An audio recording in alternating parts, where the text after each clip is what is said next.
Hola Comadres, welcome to another episode of Comadreando podcast. I'm your host Marcy, and today we have an amazing guest, Johanna, and I will let her introduce herself. Who are you?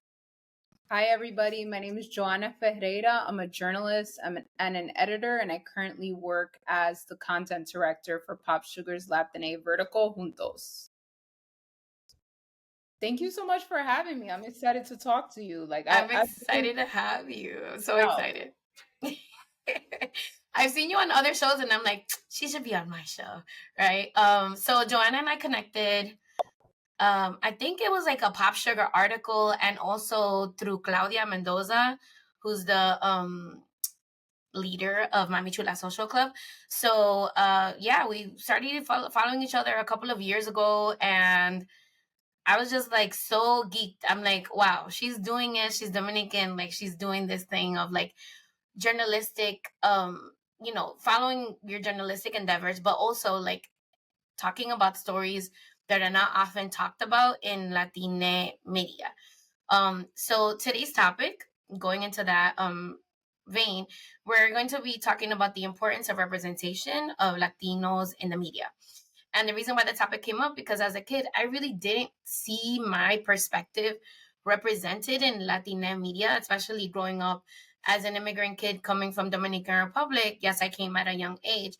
However, I feel like the people that were represented on Univision, on Telemundo, nobody really looked like me or had the same story that I had. So I'm really, really proud of having Johanna out there doing what she's doing and, shedding light on stories that are not usually shed light on, if that makes any sense. So before we get into the like other questions, just your profession is journalism. Do you do anything else? And also what made you pursue that?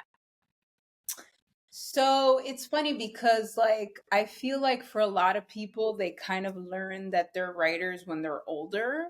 I learned at a really young age that I was a writer because it was the way that I communicated with my parents whenever I was like disciplined. I've shared this like on other podcasts where I wasn't able to articulate like my feelings when it came to the discipline. I feel like from a really young age, I like really resented machismo. I didn't understand what it was, even though I did learn the word early because my mom did educate me about it. But I don't think folks realized that they were like, I don't think the women in my family like realized that in some ways they had internalized machismo. And there was a lot of like walking on eggshells around men and like just making sure that you were on your best behavior so that you wouldn't trigger men or Yeah. upset men or like hurt men's egos. And like I was too young to really like understand that and like have language around that. But I just remember as a kid like being a little angry when I noticed it and being really angry whenever like my grandfathers would tell me like I couldn't do something because I was a girl. Also, I grew up in a really kind of like strict Christian Dominican upbringing. So I didn't always agree with the discipline. And like, I do feel like my parents did raise us like in a really healthy environment and they did the best that they could.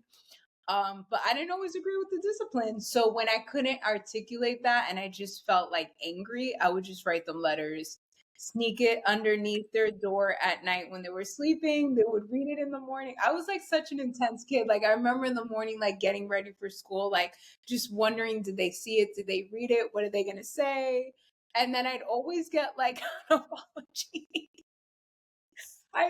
And I didn't like necessarily need the apology. I didn't need to be right. They didn't always tell me I was right. They would be like, I'm sorry if this hurt your feelings. I'm sorry if I was too harsh or whatever. This is why we disciplined you this way. But thank you for bringing this up because we didn't know that this like hurt you so much. So I think that's when I started understanding like the power of writing, the power of journaling, and just getting like your thoughts out on paper. And because for me that was like a process, that was like a comprehension process. So I think from then I knew I was a writer, and then a lot of my teachers in school would tell me that because I always aced any writing assignments and like I loved doing book reports, I loved doing essays and stuff like that. But it was in college where I realized that this was what I wanted to pursue as a career. I was initially a marketing major and I thought it was like boring as hell. I'm not a business person. I feel like at some point I'm going to take business classes because I'm such a stereotypical creative that, like, people have told me, like, to some extent I am good at business Yeah. because you kind of have to be when you're in media. Mm-hmm. To a certain extent you do work with sales and marketing, but I feel like I could be savvier because for me it's always like the story and like the creative part of it that appeals to me more. But I basically went into journalism because I actually wanted to be like a music journalist or an arts critic. That's what I wrote about in my school paper in college. And I had a professor who passed away. His name's Michelle Marriott, and he was like, you are so passionate when it comes to talking about your community and like, being a Latina and like the frustrations you experience in your community and the lack. I was literally that person that was like always bitching about these things in college. And I was like, I'm not supporting that magazine because they only put white people on the cover. Like that, that Yeah. was literally me in college. And he was like, so why don't you go into women's lifestyle? Like, why don't you like be the change? And I said this on another podcast. I initially thought that that was like really poor advice. I was like, really? Like, that doesn't make any sense. I'm one person. But I do feel like it allowed me to kind of hone in on what I wanted to do, which was to storytell for our community and very specifically from like the Latina lens. And it was really hard in the beginning. I think, I see it with all my colleagues, all my Latina journalist peers. Like, it was definitely really hard in the beginning, even if you worked in Latin media, because Yeah. a lot of Latin media sites or verticals are still owned by white Yeah. people. Also, brands didn't want to advertise around certain content when I was starting. And I think over the years, I think brands, media companies have really recognized the value in creating content and doing storytelling for our community.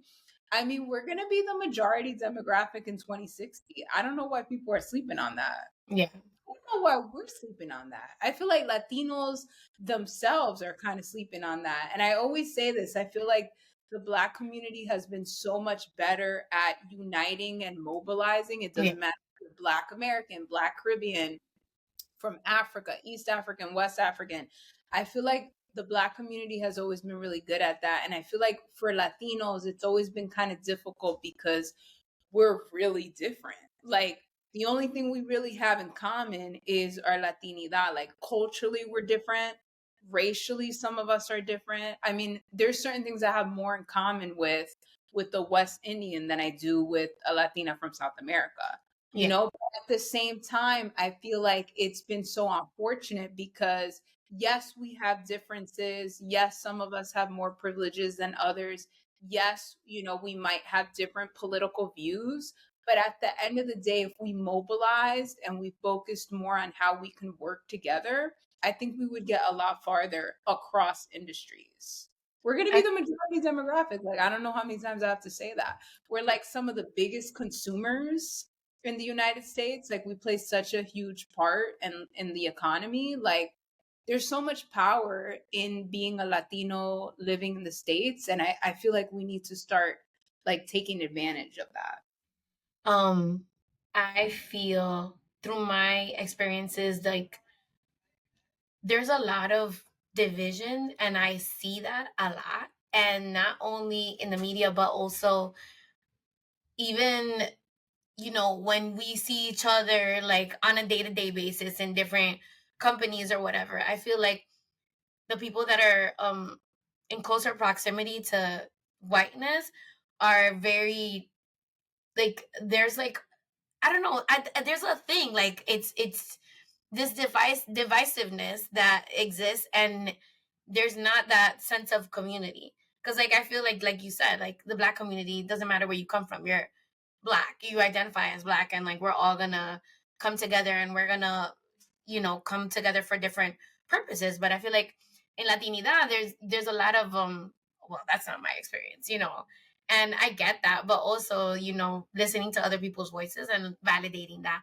is important 100%. as well. And I feel like if that's not your experience, the more reason why you should be supporting folks who are less privileged than you within the community. That's always been my whole take. Like, I'm Dominican, I identify as Afro Latina. Both my parents are Dominicans of African descent. There's no denying that. I feel like I've always known that growing up. My mom was always very vocal about that. And even so, I know that there's still privileges that I've experienced as a Latina in comparison to some of my Dominican or Latina friends who are more Black presenting or darker skin or have, tighter curls. And even outside of race, like even economically, like my parents are both college educated. My dad's a dentist. I grew up middle class. I don't feel like if anything, I feel like we should be supporting each other more if we have privileges. Like, use your privilege to get people in the rooms. You know what I mean? Like, use your privilege to build teams, to give people opportunities. This whole, like, that hasn't been my experience. When I hear that, I'm like, all right, why are you even telling me that? Like, exactly. what am I supposed to do with that information? So because that's not your experience, what does that mean? They want to invalidate your story, and that's not how it works. You know what I'm saying? Yeah. And I feel like sometimes the folks that say like that hasn't been my experience, I do feel like there's a fear that folks in the Latino community that have been quote unquote more oppressed or have struggled more are going to be like the main narrative when it comes to Latinidad. That's not happening. It's never happened. It's still currently not the situation. Like, that's not happening. Let's be honest. The more privileged you are, the more focused your stories still are today. You know what I mean? Like, and also that shouldn't, like, I feel like we shouldn't be afraid of passing the mic. You know what I mean? Like, if one demographic within Latinidad has gotten more shine at some point, you should be okay with passing the mic to other communities that haven't before, right? Like, I am very comfortable doing that. The Dominican community has had maybe 1 second of shine right now, right? Like, we're seeing Dominicans in film and television. We're seeing more like Dominicans outside of like merengue and bachata. In the industry, outside of baseball. And outside of baseball getting a little bit more shine. We're seeing more stories highlighting Dominican experiences. But it's been 1 second, everybody. Like, I hear it where they're like, Dominicans are all over the place. No, we're not. My Dominican friends that live in LA are still not even acknowledged as Latine in LA. They speak Spanish and people look at them like they're aliens. So it's like, everybody needs to pipe down. With that said, I still see Dominicans highlighting other stories. Like, as a director, I'm always concerned, like, is my content balanced? Like, are there enough like South American stories here? Is there enough content here that like makes Central Americans feel seen or whatever? And I always say this, I feel like Central Americans get no kind of recognition. Yes. Friends that are Guatemalan.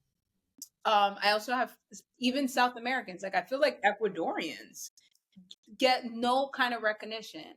And I'm always thinking about that when I'm creating content. So I think this needs to be less about like who gets to be the face of things and like, and more about like how can we just like collect and mobilize and uplift each other. You know what I mean? Collective. Work together. This is not a competition. You know what I mean?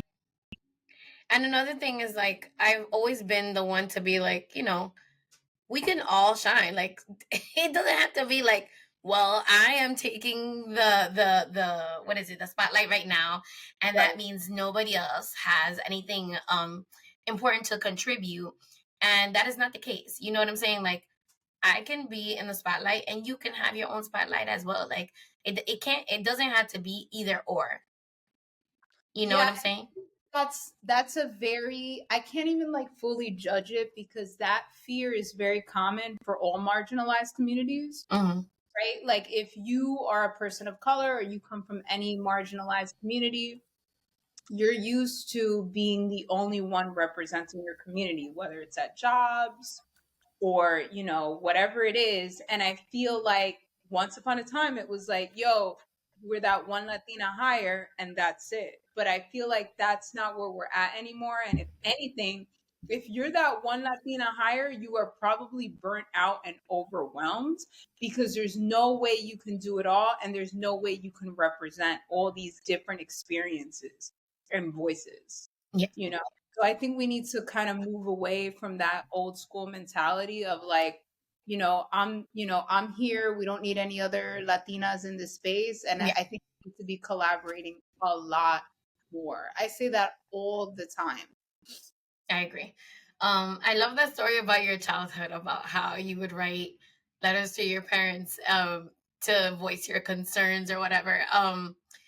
That is so powerful in and of itself, and the fact that your parents acknowledged it and were like, "Wow, our bad." I mean, even if they didn't say my bad, but like saying like I'm like we feel bad that you felt bad or whatever. That's so big because I feel like growing up, a lot of it was like kids to be seen and not heard. So the fact that Yeah. you were able to get your story out there, even if, yes, you did get in trouble, quote unquote, but like them listening to you was so big. And I feel like I'm sure your relationship now with your parents has changed. Like, Oh yeah, like I'm like best friends with my parents. Like I love my viejos. I was just talking to my mom today. I feel like I can kind of talk to them about anything. And I feel like I'll be honest, I do think that, my parents had to kind of like evolve with age. I think parenting does that. It's funny because I'm always talking about like having a child-free life because I'm trying to normalize that for people. But there's this narrative that people that don't have kids stay young. And in some ways, yes, but I think having kids in other ways keeps you young too, because you're learning from the younger yeah, generations. Like I don't know if my parents would even think the way that they think today if they didn't have kids, because we've challenged them in so many ways. yeah. But yeah, I'm definitely grateful because I wouldn't be the person I am today if I wasn't given the space to like verbalize and, advocate for myself. I basically have been advocating for myself since I was like 5. I love that though. I feel like, yeah, there was a book that I got my hands on when I was young, and it was like the Diary of something something. It wasn't the Wimpy Kid because this was way before, like I want to say like late '80s, early '90s. But that book inspired me to journal write because that wasn't a thing in my household, and I feel like my experience as a Dominican is a little different than other people because, like your parents, my mom was educated as well, so I can't fully represent stories of people that their parents Same. didn't go to school. You know what I'm saying? Like it's a different experience. However, I feel like advocating for myself did come a little easier, especially because I was the oldest. I was the one like rompiendo barreras, like breaking down stereotypes and like Can exposing we my mom to different things because like she wasn't can we talk she was educated. Dime. can we talk about that for a second? Like Yeah, I yeah. would I know you're the host, but I would love to hear your thoughts on being the eldest of like immigrant parents because I feel like if you're not, you don't get the pressure that it comes with. Like in many ways, we're the ones breaking the generational curses. Yes. You know? 100%. I feel like I wasn't as wild as my brothers were. Like my brothers did a lot, but I feel like just softening my mom up to other perspectives, like I did that a lot. And as the oldest child, you go through so much. Like you have to be the cultural broker, you have to be, um, you know, basically translator, for your parent. My mom eventually ended up learning English because she was a teacher before she came from Dominican Republic.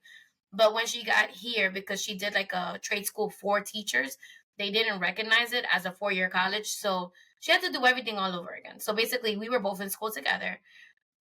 When I was in high school, she was doing her undergrad. And then when I went to college, she was finishing her, what is it called? Her master's degree in education. Thing. So, I'm typing up my college papers and I'm helping her as well. So it's like, I feel like there's so much pressure as a firstborn, especially being the cultural broker and then exposing your parents to different things. Like, I remember during the pandemic, yes, my mom has been a teacher for like 25 plus years. However, she wasn't like savvy with technology. So I had to like do that as well, like for my teachers in the building as well as her, and I feel like because I've been teaching her and exposing her to different things throughout my entire life, it was easier for her to pick certain things up than other people that I see that come here to this country and are younger than her. So I Right. feel like also it also, I feel like your parents and my mom, I want to say that because they have a more open mind to certain things, it's easier, but it was still difficult.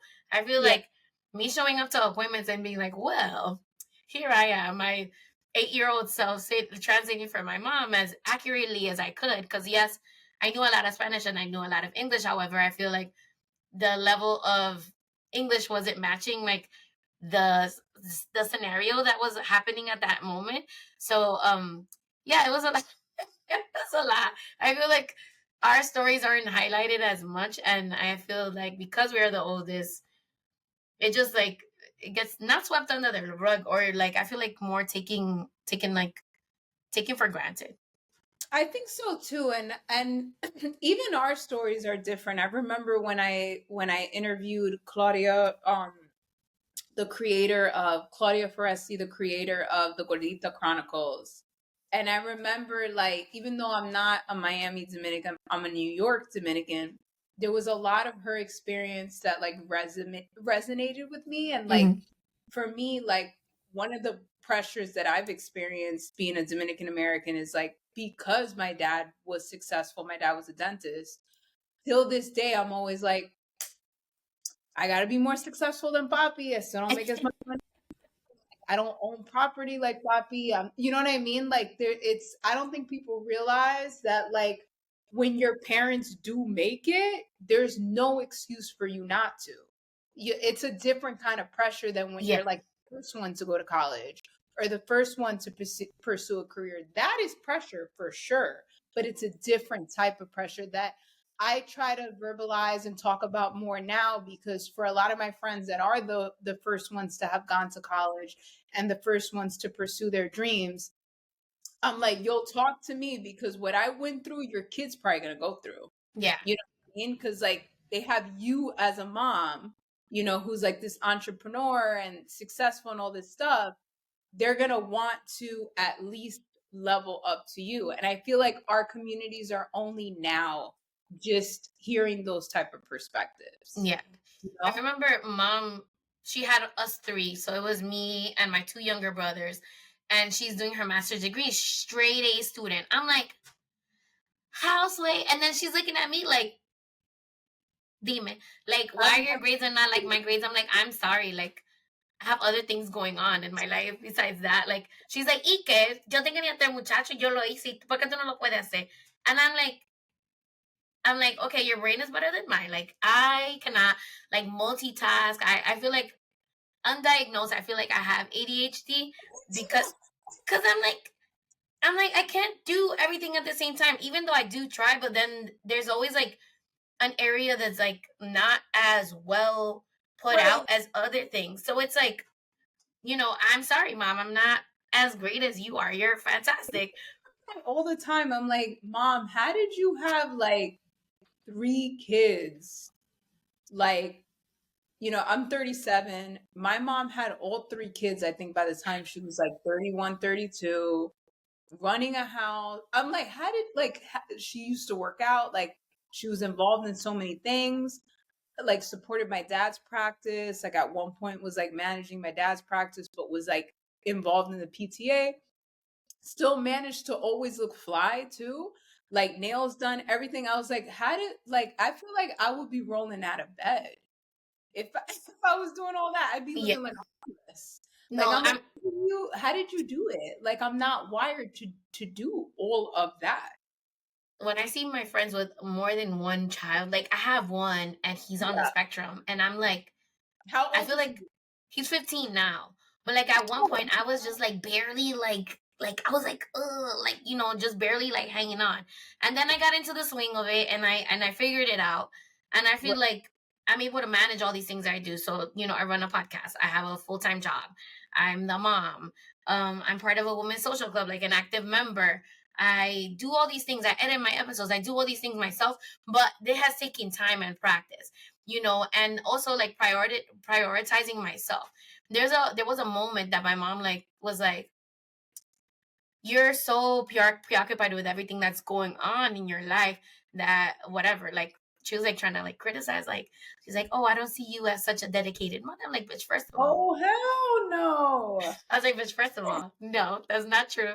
Like, I can be a mom, like a fully dedicated mom. Like, every day I'm preparing my son's lunch. Like, he takes hot lunch every day to school. I do these things, you know what I'm saying? But the thing is, like, it's not enough for me to just be a mom. Right. I can't do that. This generation feel that way. I 100% cannot do that. I cannot just like dedicate myself just to be like a full, like just a mom and that's enough for me. Like I wouldn't feel fulfilled as a human being, let alone a woman, just doing that. And I'm gonna be 100% transparent with you. Think about it. I really feel, despite what some folks think and despite what Republicans and conservatives think, I really think that men and women are a lot more similar than we realize.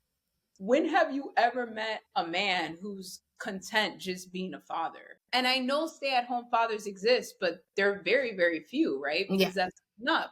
So I think it's only natural that as women, we want to be more than just mothers. You know what I mean?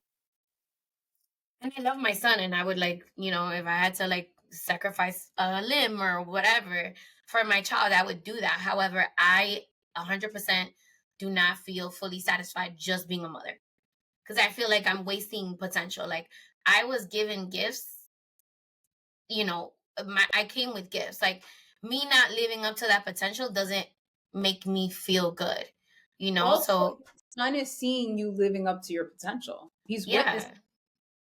And then like what kind of example would I be for him if I wasn't doing the most? You know what I'm saying? Like how would I push him to do more as an autistic person without showing him what it can be, like multitasking and doing all these other things. So, I mean, he doesn't have to do everything that I do, obviously. Right. However, but like you can do that as well. And not on some like, well, I did this and you have to do this. It's more like, oh wow, I grew up, man, I saw my mom doing this. I think I can do this too. Yeah. Yeah. So what were you gonna say? Sorry. No, I said I love that. I love that mentality.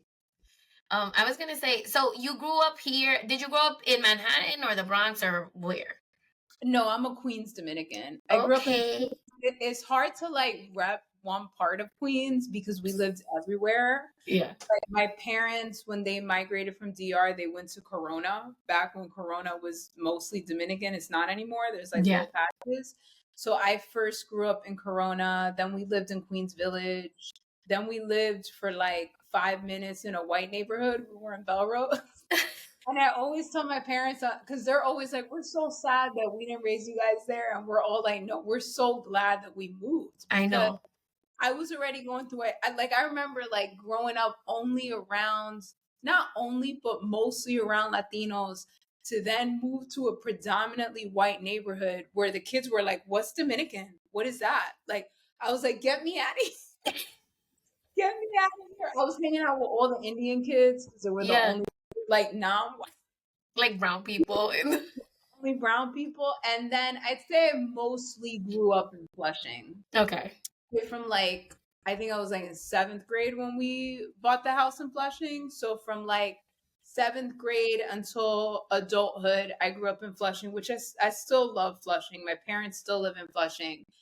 It was like the most diverse neighborhood we lived in. Like, school, like my friends were Asian, they were Latino, like they were Black, they were Italian, they were Jewish, they were Greek. Like I still fuck with Flushing. Yeah. I feel like people that are not from New York that listen to the show, they're gonna be like, what does that even mean? It's like, so New York is like, in and of itself, it's like so many little like microcosms of different people. And where you grew up, it's very like, it influences how you are as a Dominican. Not that it's gonna change your culture, but how you see the world is a little different. So like my cousins that are from Long Island, who grew up in Long Island and now live in Queens, they're like a completely, like they had a different experience than me growing up predominantly Dominican neighborhood, going to school in elementary through like middle school here in the Heights, and then becoming basically like a Harlem Dominican. Like I feel like I represent Harlem more because I did my high schooling there. I did my undergrad there, and then like in my master's degree as well. I was in Harlem most of the time, and I feel like I honestly like I feel like I have a special place in my heart for Harlem rather than the Heights. Like not that I don't like the Heights. Obviously, I live here still, but I feel like the culture in Harlem's a little bit more my pace or my I style. could see that. I could see that because there's a lot I love and I appreciate about Washington Heights. But as a Queens Dominican, I go to the Heights and there's just like a certain level of energy I have to have. Whenever I'm like going to the Heights, where I feel like Harlem, I lived in Harlem for like 5 months because then the pandemic came. There's like a chillness to Harlem. Yes. There Even really like even on the west side, like where like most Latinos are, like it's I a love completely different vibe. You know what I'm saying? And I don't know, it's just I have a special place in my heart for Harlem. But yeah, no, like when you grow up here in the city, it definitely influences your experience of Dominicanness and Latinidad that not other cultures experience. So like here in the Heights now, it's a lot of people from, I want to say, a lot of Mexican people, a lot of Dominicans still, um, and actually a lot of Ecuadorians as well. But growing up, it was like straight up just Dominicans and Puerto Ricans up here. So it's a different experience now than it used to be before. And even like Cuban people too. We had a lot of Cuban people living in the neighborhood. But I feel like my exposure to other cultures was more when I went. Yes, when I went to high school, there was a lot of, we didn't have a lot of African American people living up here. But like when I went to high school, it was like, I was seeing more Black people. But then I went to college, Pace University, and it was almost like a mini Queens. A lot of people that were going to Pace you do were Pace from in the city Queens. or Pace upstate? Pace downtown in Okay. by the world where the World Trade Center is. But yeah, it was a completely, that was like my eye opening. I was like, oh, there's people from all over the world here, and learning different cultures, which was very interesting as well. So Yeah, I think that's one uh, of the coolest things about being a New York Dominican is like you said, like you could be from Queens or uptown and have a totally different experience. But I feel like growing up, because Dominicans are funny, like there's so much like strange competition around being Dominican enough. I think Latinos in general kind of do this to yeah, each other. So I definitely like envied uptown Dominicans when I was younger because I was like, oh, like I'm not Dominican enough. And like I grew up with like Filipinos and Puerto Ricans. But I actually like I think there's a lot we can learn from each other, yeah, in our definitely. upbringings for sure. It's funny for me because when I meet a Dominican that's from the campo, like my family, I feel like we relate on a different level than other people from other parts of the country. So it's like I'm like, we have these little like sayings and these little like asides or whatever that not everybody takes part in. So it's interesting how to connect in that way as well. Yeah. Um, so besides writing your parents these beautiful letters, like letting them know exactly like how they messed up or whatever, what other inspiration to write did you have as a kid? Were you like a big reader, or I what was a was your big experience with that? I was a big reader. I loved reading books and I was really into magazines. But I felt frustrated because I felt like a lot of the text we were reading in school was like mostly like white protagonists. And every now and then there would be like a Latina author, but never Dominican. I think I started to slowly realize that I could be a writer when I got introduced to Julia Alvarez. Yeah. And I read In the Time of the Butterflies. I remember when I saw the movie, I was like kind of pissed too because nobody in the cast was Dominican. And I was like, why does media act like we don't exist? Like Yeah. we're not a real community that you can't even cast like real Dominicans in the film. So I think it kind of slowly started there and then it just kind of gradually built by the time I was in college. It's funny because, like I said earlier, I didn't go into media I think a lot of Latinos that go into niche media, that wasn't like necessarily our plan, Yeah. right? I think we just wanted to tell stories, and we wanted to tell stories that reflected our own experiences. I don't think we all went into it necessarily wanting to oversee like Latino initiatives, but I feel like mainstream media has been so behind in figuring out how to integrate brown and black experiences on a mainstream level, which is why these initiatives still exist and are still important, because we're still, even when we are, it's not enough. Like, we're still not considered the mainstream. When we do see those stories, it's so few and far in between that I think initiatives like Somos, like Juntos, even like Latine owned properties like Remezcla, I feel like as a community, we still fuck with it because it really makes us feel seen on another level, but also like the content is just for us. There's something about that. When you grow up and like your favorite films and like your favorite actors and your favorite books, none of it spoke to your experience. For you to find initiatives that are completely dedicated to you and your experience, like it makes you feel, seen, but it also makes you feel like kind of special. Yeah, it does. And then also the engagement and the community aspect of these initiatives, right? Like, even if it's simply like a social handle, even like what you're doing with this podcast, like being able to find content that you're like, oh my God, like maybe that wasn't entirely my experience, but like I relate to that. Or like I'm the only one, or you know what I mean? I feel like it humanizes us. Yeah. Because grow up, even if you grow up around other Dominicans like we did, or other Latinos, when you don't see yourself on things that are considered important, films, you know, politicians, our government, leadership, media, articles, magazines, books, etc. When you don't see that, there is a part of you that feels like, even though you're an American, You don't belong. I'm not really that American. I Mm-hmm. don't really belong. I'm still other. And I think that's why so many Latino storytellers, including yourself, go into this, because we're like, nah, like, stop it. We're Yeah. just as American as everybody else here.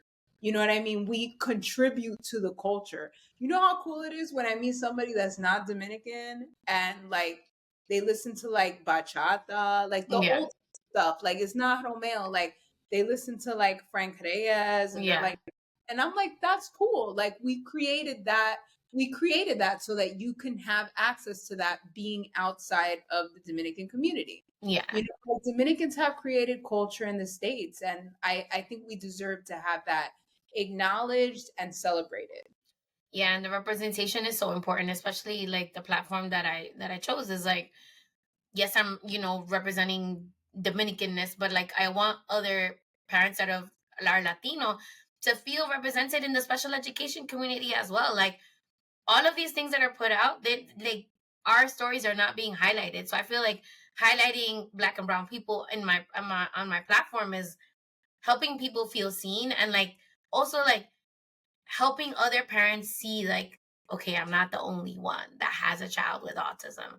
Because I feel like even then, like, besides the month of April where like Univision does like maybe one or two, or Telemundo does a couple of articles about kids that are on the spectrum that are Latino, a lot of parents don't feel like they're getting the support or that they have the resources. So I feel like offering this platform for that is making a bigger difference than that I can grasp at the moment. 100%. And I love that you're doing that, because I feel like, aside from the lack of resources and support, there's so much stigma with that. There's, especially in our communities. Mm. Like, I mean, I grew up hearing like the craziest shit when it came to Yeah. mental health, right? Everything was like locura or abnormal. Like, everything was like an abnormality, right? Like, Yeah. instead of recognizing that so many of us do have disabilities to a certain extent, and that doesn't mean that we can't like thrive. Like I said, I think I'm ADHD undiagnosed, right? Like I'm not, I'm doing things with Mm-hmm. my life, and I'm there's so many people in my life too that I'm meeting that I would have never thought that they have autism, and they're getting the diagnoses now as adults. Wow. Right.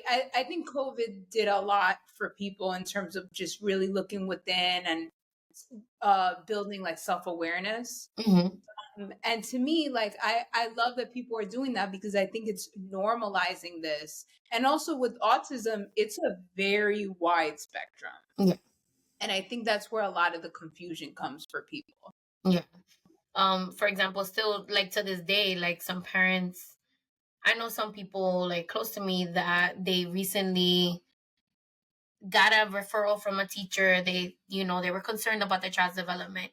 And even like they're younger than we are, they're like having such a hard time accepting the fact that their child is on the spectrum, and they got all the reports and all these things, and the doctors were like confirming, but then they're like, no, no, I disagree.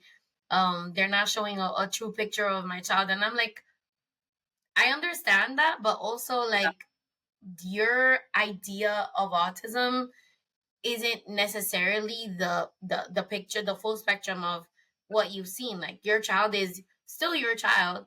It's just that they're neurodiverse, and they're Right. gonna learn and need supports in different ways. And I feel like as Latina people, we need to accept like our children's diagnoses and also support them and get them what they need. Because like us being in denial, it doesn't hurt us. Like, yes, you're gonna feel better internally because your child, quote unquote, doesn't have a label, but you're harming your child in the long run. 100%. It's a disservice to them because you're not getting them the resources and the support that they need to thrive having that. Yeah. So that's why I think it's great you're really bringing more awareness around that. yeah. So I was gonna ask you, so so obviously you were a writer and you used to write letters, but what made you get into journalistic writing per se? Because like you could have been like a literary writer or short stories or whatever the case may be. It took me a while. That's why I was initially a business major. It took me a while to think that I could make a career out of writing. I knew writers existed, but I always kind of assumed that, they must have had some type of leg up, or Yeah. either were just like brilliantly talented and that's how they got in. So it just didn't seem feasible. I don't come from a family of creatives. Yeah. I come from a family of, doctors, lawyers, business people, teachers, right? People had professions that, seemed stable to a certain extent.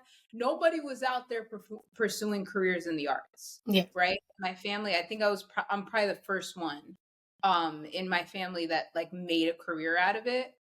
And so like I didn't really know how to do it. And it was in college where a couple of it was like not one, it was like a few professors that were like, there's a journalism program. I went to Baruch. And it's funny because I got into Pace. I got into Fordham. I got into St. John's. So I got into other schools that also had business and media. Mm-hmm. I went for Baruch because my dad told me if I did CUNY, he was going to pay for like my entire education. So I wasn't going to have student loans. And I was like, that seems like a smart decision. And my professors were like, there's a journalism program here. Like you should switch over. And I was like, what does that like mean in terms of getting work? Yeah. I also graduated during the recession. I graduated in 2009 when media like sank. So I just took a risk. I knew I was like switching at a terrible time. I knew that there was like no guarantee I was going to get a job. During college, I didn't even do the good internships until after I graduated because oh my God. during college I was like still like figuring it out. Yeah. So like I interned at a lot of like indie music and arts magazines that no longer exist. Cause I was like, I'm kind of still like that till this day where like when I'm trying something out, I kind of like to start from like the bottom. Like grassroots. really like to, and I just felt like if I start like at some indie shit, they're gonna treat me like an editor and I'm gonna get like the full education. And in Yeah. many ways it did, because you intern at like magazines. Like when I interned after graduation, I interned at like Self Magazine, which is Condé Nast. I was at InStyle, which back then was Time Inc. Those internships were great, but like I barely wrote. You know Yeah. what I mean? You do more, you learn more the process and the administrative. You get a lot of people coffee. Whereas like my undergraduate internships, like I was writing, I was doing columns, I was interviewing music artists and visual Wow. artists. So I don't regret anything. I think everything had to happen the way that it happened, but it definitely, I always say I'm a late bloomer because it definitely took me a while to figure it out and realize like I could make a career out of this. I love For that. Yeah. So, do you remember the first time you picked up? You told me the first time you picked up a book was when you saw Julia Alvarez. You felt like that was a mirror to your experience here. That was the first time I read a book by a Dominican author, and I felt you know, I don't know if it was a mirror, but I definitely felt like, it's weird, like I was saying before, I felt like I exist. Yeah. Right? I felt seen when I read that. And it was also cool too because I remember growing up and like my grandparents lived during the Trujillo regime, and I used to hear Yeah. stories about it. So I was like, oh my God, our history is being told. But in terms of magazines and media, I didn't feel any type of representation outside of Latina magazine, which is why I really wanted to work there. And I Yeah. did wind up interning there. I never worked there like full time. They didn't Mm-hmm. have jobs available. But a lot of my managers that oversaw me when I was there, they're still my friends and mentors today. And they helped me get a lot of my, I'd say they helped me get a majority of my jobs after that. I love that. I remember growing up, I was like, I used to love. I was a reader, like heavy reader. So I used to read a lot of magazines. I used to read a lot of articles. I used to read, short stories, literature, whatever. And I did read In the Time of the Butterflies, but when I really felt seen was like the first time I picked up one of Junot Diaz's books Oh yeah, that's right. I with was all a the big, little Dominicanisms. I was like, oh my God, this is me. And yes, that he was was like like, another realm. yeah, You like know, it was a completely different realm. And I did do like a stint of like, not a stint, but like a time where I was reading a lot of like contemporary Latin American authors, and I was like, wow, this is great. But then I didn't feel myself like I didn't feel like my stories are being represented. And when I picked up Junot Diaz, I was like, wow, this is it. Like this, if I were to write a book, this is what I want to, bring forth and like show. And then the fact that it was in English, yeah, but he had a lot of like little words in Spanish that he translated for people. So I felt like that was dope. But yeah, no, I feel like I used to read a lot felt of that way YM too. magazine, and I did pick up Latina, and still like, yeah, a lot of the stuff was like cool, but There I was, didn't feel represented. there was a lot missing, but like I feel like when I was younger, I was a lot more critical. Like Yeah. I remember I went to Latina because I was like, this is cool, but it still feels like it's only kind of telling one Latina Yeah. experience. It definitely didn't feel Dominican. Hmm. But now looking back, especially working in this industry, I'm definitely less critical because I do feel like, you know, it's the power, it's people in leadership, like I think every Latina person that's working in media, I can tell you because I know a lot of them, I think everybody's doing the best they can with what they're being given. Yep. 100%. Can we be doing more? Absolutely. But like, you can't do more if you lack resources. Yeah. So I think everybody's doing the best that they can, which is why I appreciate podcasts like yours, and why I've been a lot more open and flexible about being on podcasts, because I do think people need to understand what we're doing and what we're trying to achieve. Yeah. You know? And then yeah, that's another thing. Like I appreciate everything that is being done, because at the end of the day, like looking back at our experience, like growing up, it's completely different. Like I can pick up a storybook and have a Dominican author write the book, and like show stories of kids. Like my favorite book right now that I read to my students is Platanos Go With Everything. Yeah, we spoke I about that. freaking love that book, and she's such a great artist. I actually had her on the show, and she's I like gotta listen to that. phenomenal. She's phenomenal. And then the thing is, like, I feel like going from that of like being able to read to my students and like show their stories in a picture book, as So opposed to like how we grew up, is like completely night and day. But then yeah, the thing is, like, we are making strides.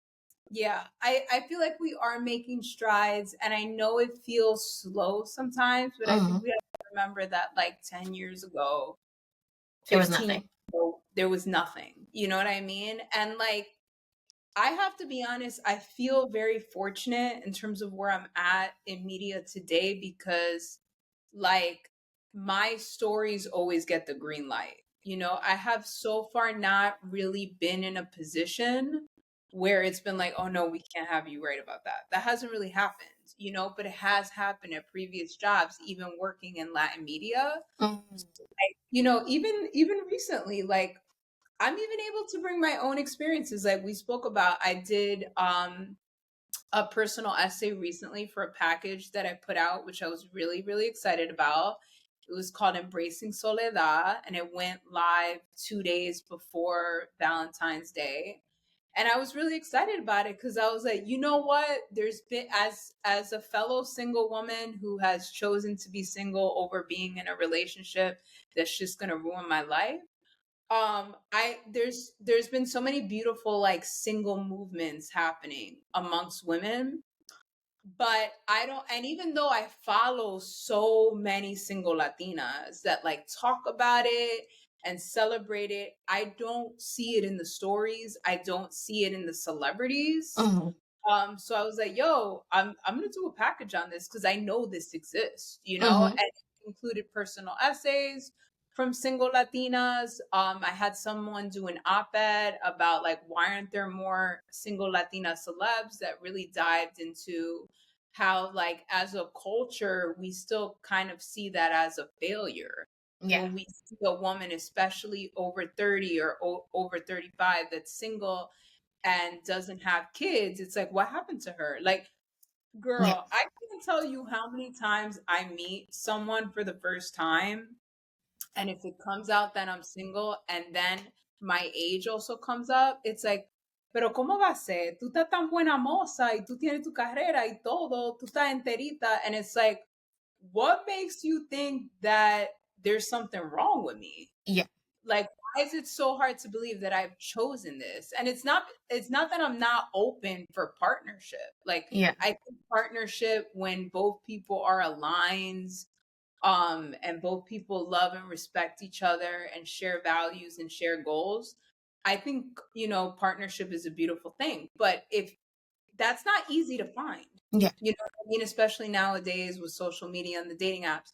So the fact that you think that I'm single because I must be crazy, Yeah. or there Or must be there's something something intrinsically wrong with you, wrong with you me versus choosing singlehood as opposed to being a mother, and like, te digo, Dios te like libre. even in 2024, el otro día I was shopping and I know the store owner and he was like, ¿Cuándo tú te vas a casar? Like, when are you going to find somebody? And I was like, I don't know. I ask God that all the time. And he was like, you know, and then I had said like, I'm not in a rush though, because since I don't want to have kids, I don't feel that pressure that I Yeah. felt when I did want to have kids, which is why I did the biological clock essay. And he was like, but what are you going to do? Because everybody knows I'm close to my parents. Yeah. What are you going to do when your parents die? Like, I went home and I kind of like teared because I was like, oh my God, that was like, That's so rude. what are you going to do when your parents die? You're going to be sad and lonely. And I had a friend say this to me, and I know his intentions were well, but I don't think people realize like how painful that is to say to someone like you're going to disappear, basically your life is going to be meaningless when you lose your parents. And it's like, no, I've built a community, I have friends, you know, I Yeah. have close friends, I still have family, I have siblings, I have cousins. It doesn't end with like choosing not to have kids. Like, I think motherhood is so beautiful. I'd say like my three closest friends right now are moms. My sister's a mom, and the rest of them will probably become moms. You know what I mean? There's very few of us that don't want to do this. I think it's weird when people think that individuals that choose to live differently, it's because we don't respect parenthood. Mm. That's not what it is. We respect it so much, actually, and we observe all the love and the work that it entails, that Mhm. we're like, that's beautiful. I don't think I want to work that hard at that. Yeah. I think I want to put my energy in other things. And I really think that we need to come to a place in society where we're not threatened by people that are different, and Yeah. love and accept them, and like learn from each other. I learn from my mom friends all the time. It's actually great having mom friends. They are so nurturing, like 100%, you know? I always tend to be because I feel like my friend group has gotten younger. Especially being part of the social club. Like I'm 40, and then my close friends are like in their 30s, right? Yes, I Yeah. do have friends that are like my age, Yeah. obviously, but like a lot of them are younger than I am, and I end up being mother hen to them, and I actually appreciate that because I feel like they view my view of life is completely different than their view, and I can give them a different perspective, even though none of them have children yet. Um, but yeah, like I feel like everybody's experience is different. Not everybody's cut out for motherhood. You know what I'm saying? And just because you can have children doesn't mean that you have to have kids. And even if you did, because honestly, had I been a mom, I think I would have been terrific at it, to be honest. But I do think that there would have been a part of me that I wouldn't have resented my kid, but I definitely think there would have been a part of me that wasn't always happy, Yeah. just because like I feel in many ways I'm just getting started, Yeah. and there's other things I want to do. I think at one point I want to take screenwriting classes. I think at some point I'd like to like not live in New York temporarily, because I feel like I'd always come back. There's just a different type of like, and my whole thing is like, because I've had people tell me, but like, what if you don't do those things? This is what people don't get about like people that don't want to have kids. Even if I don't do the things, right? I just want to know that I'm able to. Yeah. I like having the option of, I like being able to choose. I like being able to have choice in a way that I know that in the early stages of motherhood you might not have. Yeah. And I think we have to just like embrace that, where we're at today, and embrace that this has become like a very normal thing in Latine culture, and Yeah. stop treating us like we're defect Aliens. women. You know what's funny though, John, I'm gonna be 100% transparent with you. I was not one of those women that saw myself as a mom at all. See, and then there's that too. Like I feel like people change. I wanted to be a mom when I was younger. People change. No, I was never like that girl that was like, "Oh my god, let me hold your baby." I Well, used to I be was like, never that girl either. My mom I was was supposed always like, "Wow, your baby's so cute. Keep it over there." Like, I wasn't that person until I to. was married, and then like, I ended up being pregnant. Obviously, there was choices made, whatever. And yes, I decided to have a child. Right? Would I do it again? No, I wouldn't. And people like, See, and this and is they why like to judge me, and they like to judge me. They're like, "Oh, pero ese niño se va a quedar solo, and what are you gonna do when you're older? Who's gonna take care of you?" I'm like, myself. I'm like, see I make enough money that I can pay somebody to take care of me. I love that you're keeping it 100, because that's actually one of the things that I love about this generation of moms, at least the ones that I surround myself with, is that type of honesty. I've had moms, I've had fathers tell me that, because the reality is that even if it's always been your dream to be a mom, which I was like you, to be honest. Like I didn't want to have kids in my 20s, and then the biological clock started ticking when I was 28.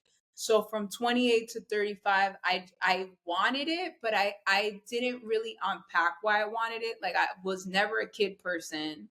I didn't really start appreciating kids till my 30s, and everybody started having kids around me.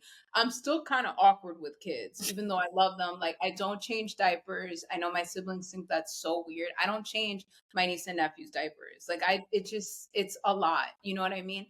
I don't babysit anyone that's not potty trained. Like, I'm just like, I'm not like, I wasn't that girl that was like, oh my God, like, I wasn't even dreaming about my wedding when I was younger. I think I was actually like dreaming of being an adult when I was a kid. Like, I used to fantasize about being an adult and And having being like independent. Yeah. I went through my Sex in the City fantasies. I wanted to be like Carrie Bradshaw before I realized she was toxic.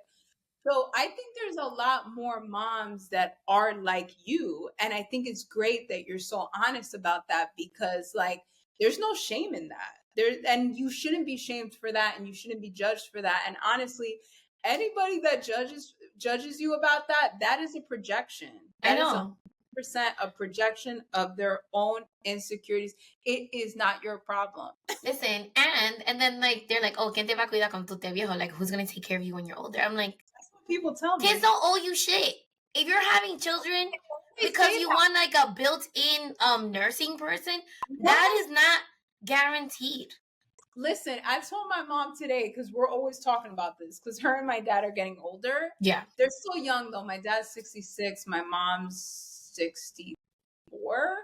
No, she doesn't turn 65 this year. She's 63. So I told her, I was like, Mommy, like, you know, el día que ustedes se ponen más viejo, like, yo te voy a cuidar. Like, I want the responsibility. Like, I don't want my siblings to do it. I also don't even think it's fair to my siblings, because they have kids. And my mom was like, we don't want that. Like, we're trying to take care of our health or whatever. And I was like, I'm just saying, si algo pasa, like, I would like to, because I know you would do it for me. And we were talking about it, and I was saying how like I got into an argument with one of my homeboys earlier this week, because he was like, I think people that don't have kids are selfish or whatever. So I was like, what are your reasons for having kids? And he was like, oh, because, you know, I don't want to be sad and lonely, and I want somebody to take care of me when I'm older, and I want to like pass my legacy. And I was like, all those reasons are selfish. Once you become a parent, you become selfless. But your reasons for wanting to become a parent are just as selfish as my reasons for not wanting to become a parent. So why are you judging me? Yeah, we feel like so messed up. Like, eso no está garantizado. Like, let's say I had a kid and I wanted somebody to take care of me. I don't think Aiden will be able to do that when he's older. Also, like, I think it's kind of like unfair. Like, it's one thing if your kid volunteers to do it, right? Like, my mom volunteered to take my grandma in. So my grandma lives with my parents. She's lived with my parents for decades now. It's another thing for your parents to be like, "Tú me vas a cuidar." Yeah. You know, like, what if your kid, like, I know people who have left the country. Like, what if your kid wants to move to Europe? Y esa presión, no. Es que que no. For them to like not live out the life that they want to live because you had them so that they can take care of you, like that's not on them. They didn't even ask to be born. Exactly. Like, it's weird to me when I hear that. It's like that's toxic.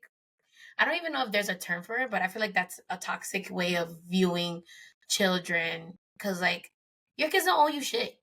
Like, they did not ask you to be born. So you expecting your child to take care of you just because you're their parent, that means nothing. Like, literally nothing. So yeah, no, people need to stop. I love hearing this from a mom, by the way. Thank you. Thank kids you. don't owe you shit. And yeah, no, like, I don't want to do it again. Like, there was a point that I was like, maybe, but then I'm like, no, that doesn't mean anything. Like, I feel so fulfilled in my life right now, and even being a single mom, I don't really particularly feel like I want to start changing diapers again when my child is like super independent. Like, I can be like, hey baby, we're gonna go out in an hour, I need you to get ready, and he'll just like hop in the shower and like get ready, pick out his outfit. Like, I don't have to do those things anymore, and it should be okay for me not to feel like starting over again either. Like, people need to be able to live and let live. It's funny. So two things came to mind. One, I always say this, right? I love my siblings. If they listen to this, I love y'all. But there's something about being the oldest where you know you were alone. It was just you at one point. So I always said, like, if I would have been the only child, I would have been fine. I would have been 100% fine. So when I see, like, no judgment, but when I see women really pressuring themselves to have more because they're like, oh, I'm doing it for the kid. You ain't doing it for the kid. Just admit to yourself that you're doing it for yourself because you want to have a big family. And that's totally fine. But you're not really doing the kid any favors because actually, if you're the only child, all your money and your attention goes to them. Yeah. So, I mean, like, I have a good relationship with my sibling, but do you know how many people I know that don't? So I'm like, I think it's okay to be a little selfish when it comes to, like, I don't want to have more, which is why I find it so weird. I see some of my friends already venting to me about, like, can you believe Fulanita is asking me when I'm having the second one and my kid is only like 5 months old, like, let me breathe? I don't understand why people do that, but I do think that everything that humans do is just a freaking projection. Ay. And another thing is, like, I remember as the oldest, when my mom decided to have another child, I was like, 3 kids, that's a lot. Like, in my brain, obviously I would never say that to my mom, but like, Yeah. I'm like, that's a lot. Like, we don't fit. Like, before, we used to be able to just like go in my aunt's family, and like she had 2 and we were 2, and it was like 4 kids all together plus the adults. Like, we would fit anywhere. But like, now that we have 3 children, and we were well behaved kids for kids, obviously. But like, now that we're like 3 of us now, we have to like overthink everything, and everything's more expensive. I was thinking about this as Not a expensive. 12 and 13-year-old. Can you imagine? Like, I wouldn't want to put that pressure on another child. And yeah, like, if they want to play with somebody, my son has cousins. Like, we don't, not cousins of his own, but like, he has cousins that are my cousins that are small or younger, that he can hang out with whenever he wants. Like, plus he's more of a, because he's by himself, I feel like he's not like like a typical only child, but he can play with others, but also he's cool with like being on his own and like doing his own thing. You know how amazing it is to learn how to be alone when you're a kid? I had to learn that as an adult. I had Mm-hmm. to learn at 28 years old when I came out of like a long-term relationship how to feel comfortable with my own company. I'm so glad that I learned it in my late 20s because it really helped me survive my 30s and it really helped me not settle just for the sake of being in a relationship. So I'm glad that I learned that lesson early enough. But so many people are not comfortable being alone. And a lot of people that I personally know that have always been comfortable being alone have been only children because they kind of learn how to navigate that at a young age. So I think that's definitely a strength. The other thing I was going to say that came up was, you know, people could do whatever they want, right? Like I want people to have kids, to be honest. We need more people on this planet, but also like people having kids makes it easy for people like me to exist, right? There's no pressure. This is not Handmaid's Tale. Like I could choose not to have kids. But jokes aside, it has made me think a lot about the decisions we make, how so many of the decisions we make, and I'm speaking very specifically from a Latine perspective, since, for the podcast, but I think this is a human thing. So many of the decisions that we make in our lives are for other people. Yeah. And I don't realize that. Like, I can't tell you how many guys have DM me, friends, strangers, to be like, yo, or even just told me hanging out when they find out I don't want to have kids. I always, again, there are the ones that are like, you're going to die alone. But then there's also the ones that are like, yo, I don't think I really want to have kids either. I just don't know how mommy's going to take it. And it's sometimes it's Latinos that are the only child of a single mom, and they feel like having a child would, like, bring their mom the happiness and joy that they don't currently have. And again, I'm not saying this is not my problem, but I hear that and it kind of breaks my heart because it's like, yo, your mom needs to find that joy for herself. Yes. Not be making such a huge decision like that to make your mom happy. That's crazy. That's crazy. And having the grandchild is not going to guarantee their happiness. What if they don't get along? Right. And even outside of having kids, because that's just one big decision. You know how many people I know that were lawyers or worked in finance or business that eventually left that and became entrepreneurs or pursued their passions because the only reason why they were lawyers or in finance or in business or whatever is because that was their parents' dream for them. No. Like so much of the shit that we do is to make other people happy. That was one of the questions I asked myself when I was 35 and I was like, my mom was like, should we freeze your eggs? I had the money saved or whatever. And it really helped me that my parents were like, you don't got to do this, right? Like, our love is not conditional. We don't care if you become a parent or not. We literally just want to see you happy. And like, at that point, I think my brother was already a father. So that helped that they already had a grandchild. But it was also like this weight that came off me because one of my many reasons for wanting to be a parent in the first place was to make my parents proud. Mm. That's it. Wow. That is bananas. And like I love that you said it, because like a lot of the things that we do is just because we don't have an actual reason for wanting to do these things. It's because that's what's expected of us, and that's what we've seen for, I don't know, eons and centuries or whatever. Whenever the modern family thing like became an actual thing that people do, that you have to have children. But yeah, no, I like, wow. I feel like there's nothing else that we should. But it's not just the kid thing. It's like so many things. Yeah, so many decisions. Even for our partners, like I had someone reach out to me recently because I was like, yo, I think I'm gonna start a group, which is like, people that don't want to have kids so that we don't feel like aliens. Yeah. And it was crazy because everyone that reached out is Latine, men and women. Yeah. We're like, me up. So I'm gonna start this on WhatsApp and then make it like in real life.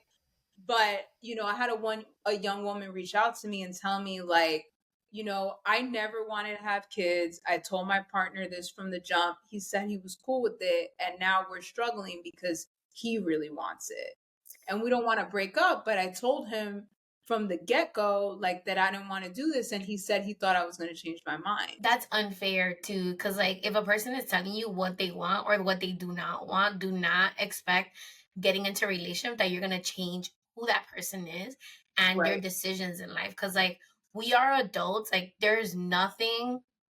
If I tell you no for something, it means no. Like my mind is not gonna change. Like especially with things like that. That's like como te digo, like real life decisions that influence you in different ways, and changing your mind about that is not something that's just gonna happen from one day to the next.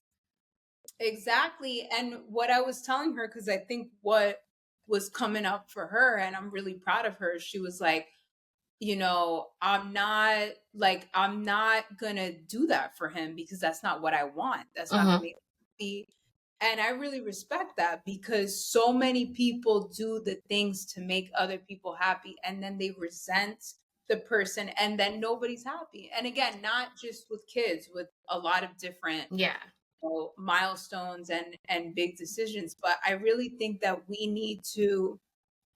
I think we need to hit a point in society, but again, when we're talking about our communities, to just kind of sit with things and ask ourselves, do I really want that? Or is that something that I've been raised or conditioned to feel like I need to do to be complete, right? Like, I really would love to be married one day. Again, I don't know if it's going to happen because yo no lo voy a hacer con cualquier hombre, right? Like, this really has to be like my soulmate. Like, it has to feel right.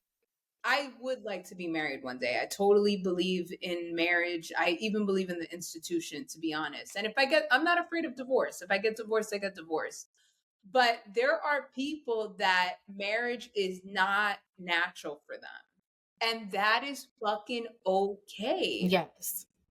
That is absolutely okay. If anything, if you don't inherently believe this and you go marrying someone that does, you're going to ruin that person's life. Yeah. And your own, because this is not part of your own value system. Yeah. You know? And I feel like a lot of people date and they ask these questions, but then they feel like, well, they'll change their mind later on. No, like, well, about things like that. Maybe somebody will change their mind about pineapple on pizza, but changing your mind about something so like important like that rarely happens. So please don't go dating people thinking that you're gonna change their mind and you're gonna be the thing that's gonna be like, oh my god, she wants to have a family now because of XYZ. No. And I'm not telling you that it can't happen, right? Because I've seen people change their minds about a lot of things, about marriage, about commitment, about children. But like you shouldn't get into a relationship with the hopes of Expecting that.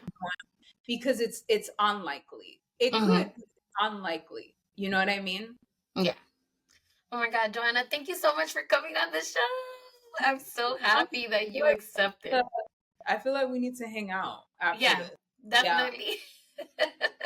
This was really fun. I really appreciate you. And thank you so much for having me on. Thank you so much for coming on the show. And I'm going to end the show how I usually end it, which is follow me at Comadreando Pod. And you can follow Johanna at, can you please drop your handles? So my handle is cup_of_Johanna,